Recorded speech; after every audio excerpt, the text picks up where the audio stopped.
Hola hermano y hermana en Cristo, vamos a continuar con el capítulo 7 de la carta de San Pablo a los romanos. Nos ponemos en presencia del Señor en el nombre del Padre, del Hijo y del Espíritu Santo. Amén. Ven Espíritu Santo y llena los corazones de tus fieles y enciende en ellos el fuego de tu amor. Envía Señor tu Espíritu y todo será creado y renovarás la faz de la tierra. San Miguel Arcángel, defiéndenos en la lucha, sé nuestro amparo contra la perversidad y las acechanzas del demonio, que Dios manifieste sobre él su poder y es nuestra humilde súplica. Y tú, oh príncipe de la milicia celestial, con el divino poder que Dios te ha conferido, arroja al infierno a Satanás y a los demás espíritus malignos que vagan por el mundo para la perdición de las almas. Amén. Nos cubrimos con la sangre de Cristo, en el nombre del Padre, del Hijo y del Espíritu Santo. Amén. Listo, vamos a continuar con la lectura. Dice, les hablaré, hermanos, como a gente instruida en la ley. Ustedes saben que la ley tiene autoridad sobre las personas solamente mientras viven. La mujer casada, por ejemplo, está ligada por la ley a su marido mientras éste vive. En cuanto muere el marido, ya no tiene obligaciones hacia él. Mientras esté viva, cometía un adulterio entregándose a otro, pero muerto el esposo, queda libre de sus deberes, y si se entrega a otro hombre, no será un adulterio. Lo mismo pasa con ustedes, hermanos, pues han muerto a la ley en la persona de Cristo, y han pasado a pertenecer a otro, al que resucitó de entre los muertos, a fin de que diéramos fruto para Dios. Cuando no éramos más que carne, la ley estimulaba las pasiones propias del pecado, que actuaban en nuestro cuerpo, produciendo frutos de muerte. Pero ahora hemos muerto a lo que no teníamos, a los que nos teníamos aprisionados, y la ley ya no vale para nosotros. Ya no estamos sirviendo a una ley escrita, cosa propia del pasado, sino al Espíritu, esto es lo nuevo. ¿Qué significa esto? ¿Que la ley es pecado? De ninguna manera, pero ya no habría conocido el pecado si no fuera por la ley. Yo no tendría conciencia de lo que es codiciar si la ley no me hubiera dicho, no codiciarás. El pecado encontró ahí su oportunidad y se aprovechó del precepto para despertar en mí toda suerte de codicias, mientras que sin ley el pecado es cosa muerta. Hubo un tiempo en que no había ley y yo vivía, pero llegó el precepto, dio vida al pecado y yo morí. Así pues, el precepto que había sido dado para la vida me trajo a la muerte. El pecado se aprovechó del precepto y me engañó, para que después del precepto me causara la muerte. Pero la ley es santa y también es santo, justo y bueno el precepto. ¿Será posible que algo bueno produzca en mí la muerte? En absoluto. Esto viene del pecado y se ve mejor lo que es el pecado cuando se vale de algo bueno, para producir en mí la muerte. Gracias al precepto, el pecado deja ver toda la maldad que lleva en sí. Sabemos que la ley es espiritual, pero yo soy hombre de carne y vendido al pecado. No entiendo mis propios actos. No hago lo que quiero y hago las cosas que detesto. Ahora bien, si hago lo que no quiero, reconozco que la ley es buena. No soy yo quien obra el mal, sino el pecado que habita en mí. Bien, sé que el bien no habita en mí, quiero decir en mi carne. El querer está en mi alcance, el hacer el bien no. De hecho, no hago el bien que quiero, sino el mal que no quiero. Por lo tanto, si hago lo que no quiero, eso ya no es obra mía, sino del pecado que habita en mí. A mí me encontró con una ley. Cuando quiero hacer el bien, el mal se me adelanta. En mí el hombre interior se siente muy de acuerdo con la ley de Dios, pero advierto en mis miembros otra ley que lucha contra la ley de mi espíritu y paso a ser esclavo de esa ley del pecado que está en mis miembros. Infeliz de mí, ¿quién me librará de este cuerpo de muerte? Gracias sean dadas a Dios por Jesucristo nuestro Señor. En resumen, por mi conciencia me someto a la ley de Dios, mientras que por la carne sirvo a la ley del pecado. Palabra de Dios, te alabamos, Señor. Qué bonitas palabras aquí de San Pablo, porque sobre todo son de reflexión. analizando, digo, todo, ¿no? Como todos, digo, lo ponemos en contexto para todos. Creo que todos en algún momento de nuestra vida, sobre todo los que estamos conversos o los que están en su proceso de conversión, se nos ha dicho ahorita, ¿no? En estos tiempos, vivan en divina voluntad, acepten la divina voluntad de Dios, cúmplanla, hagan, es decir, estén en divina voluntad. ¿Qué quiere decir eso? Evitar el rastro del pecado, ¿no? Llegar a ser como los santos. Pero ¿qué es lo que pasa? Aquí San Pablo parece que también, él también sufre, ¿no? En esta carta a los romanos, sufre porque les menciona eso, ¿no? Es decir, yo trato, mi cuerpo trata, yo sé, es decir, yo como persona conversa, que creo en Cristo y que le creo a Cristo y que sé lo que Cristo mandó a hacer para que yo lo imite, bueno, pues lo tengo aquí en la mente, soy consciente de lo que debo hacer, lo bien que debo hacer y cómo debo actuar. Pero luego San Pablo también nos dice, somos conscientes, pero nuestra carne nos invita, o más bien nos incita a caer en el pecado. ¿Qué es el pecado? Lo contrario a lo que nosotros sabemos que debemos hacer. Por ejemplo, nosotros sabemos que no debemos de tener malos pensamientos, ¿no? Una ley que Jesucristo vino a cumplir y que también vino a dar. Sin embargo, nosotros en nuestra debilidad como seres humanos decimos, bueno, yo soy consciente y conozco el noveno mandamiento, no tener pensamientos impuros. Pero ¿qué pasa, no? A veces uno está en la calle o va a una fiesta y ¿qué pasa, no? Sobre todo en las fiestas, ¿no?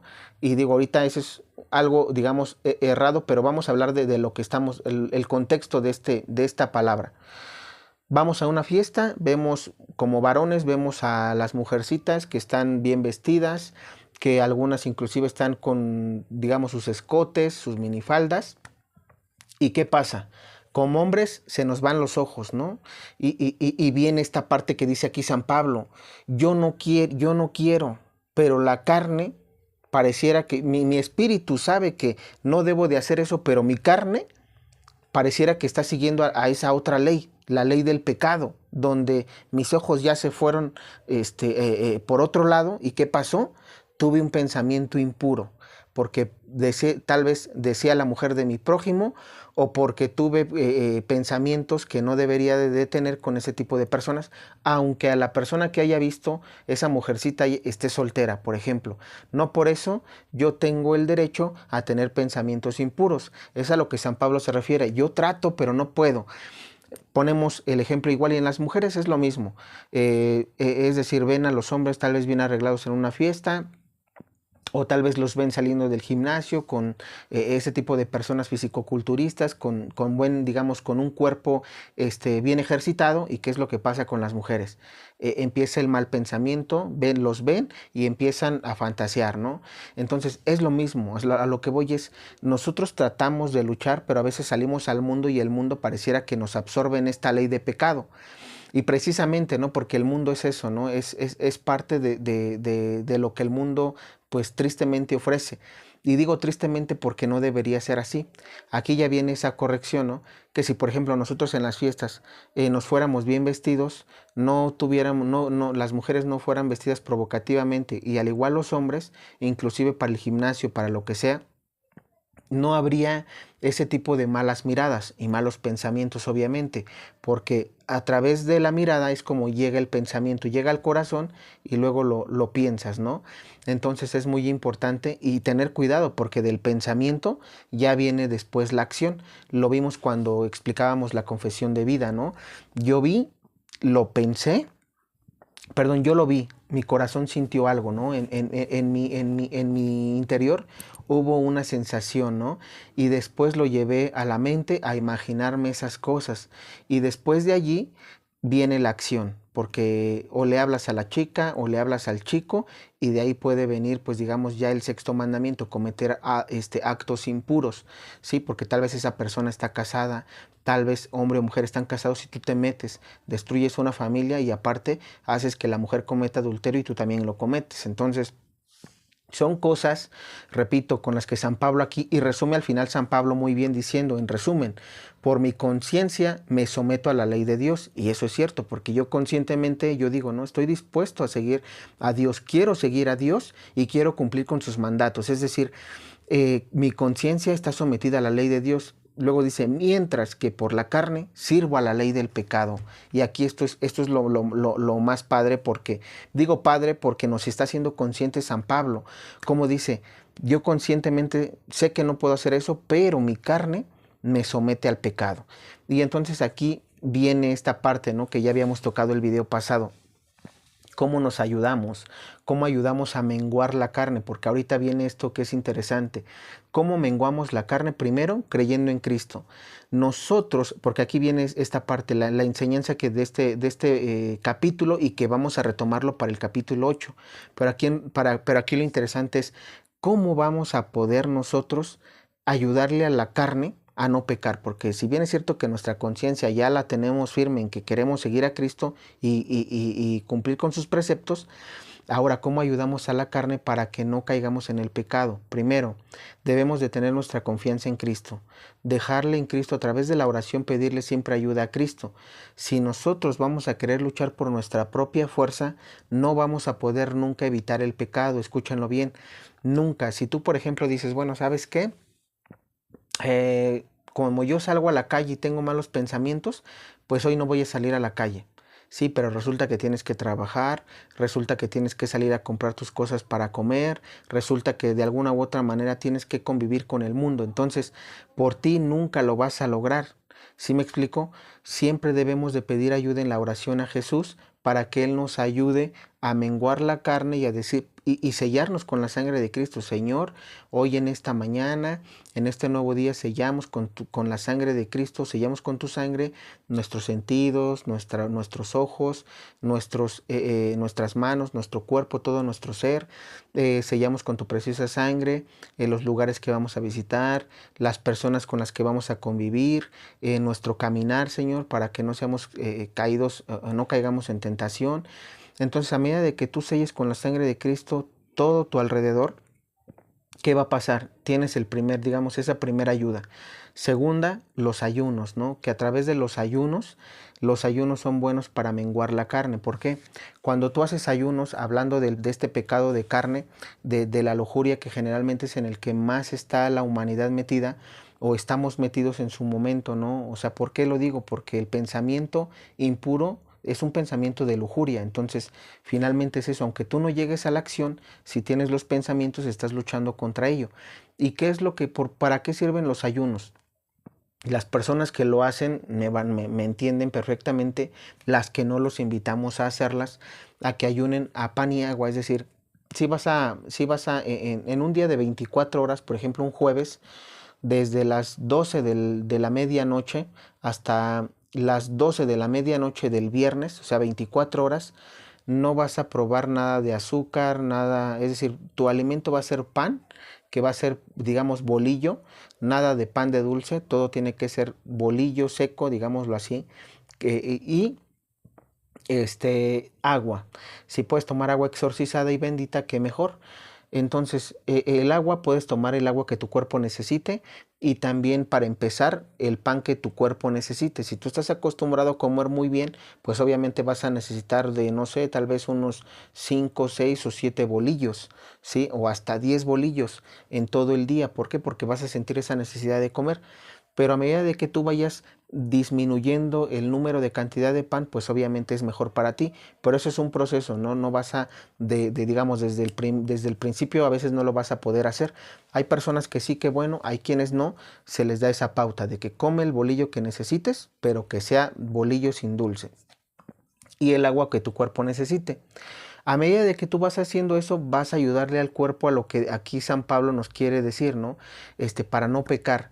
Cuando tú menguas la carne a través del ayuno, ya no tienes ganas, tú mismo lo vas a sentir, ¿no? No tienes ganas de nada, porque el cuerpo como que se debilita, necesita un poquito de más cosas. Entonces, ahí tú ayudas al cuerpo a no pecar en este tipo de pecados, pensamientos y actos impuros. Le ayudas mucho al cuerpo, y sobre todo también a lo demás. ¿Por qué? Porque tal vez ese día fue jueves y fue hora santa, fuiste a hora santa y comulgaste. Entonces, estás ayudándole al cuerpo todavía con, aparte del ayuno, con la misa y con el recibir la comunión.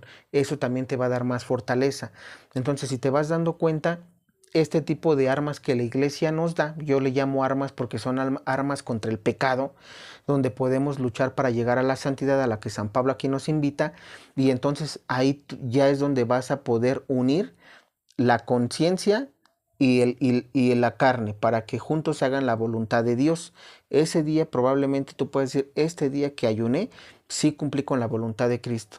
¿Por qué? Porque le estoy ayudando al cuerpo a no pecar, ¿no? A menguarlo, a que sean uno solo. Y entonces de esa manera es como uno puede llegar a la santidad. Recordemos que, por ejemplo, la Virgen María subió al cielo en cuerpo y alma. ¿Por qué ella sí en cuerpo y alma? Porque ella, a través de todas las herramientas que Dios nos da, que nuestro Señor Jesús nos da, oración, ayuno, penitencia, sacrificios, es como la carne se fue menguando, y cuando la carne, perdón, se va menguando. ¿Qué quiere decir menguando? La vas haciendo sumisa a la voluntad de Dios, vas haciendo que la carne ya no desee las cosas del mundo, sino también cumplir con la voluntad de Dios, y en ese momento es que la Virgen María logró eso, y precisamente por eso es que ella sube al cielo en cuerpo y alma, algo que muchos, o más bien la mayoría del mundo no lo va a hacer. ¿Por qué no lo va a hacer? ¿O no lo hizo?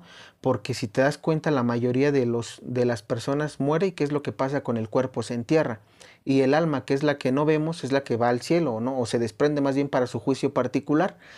¿Y qué pasó con la Virgen María? Ella fue asunta al cielo en cuerpo y alma porque digámoslo así, usó todo este tipo de recursos para lograr estar ¿en qué? En gracia. De hecho, ella pues obviamente estuvo llena de gracia desde su concepción.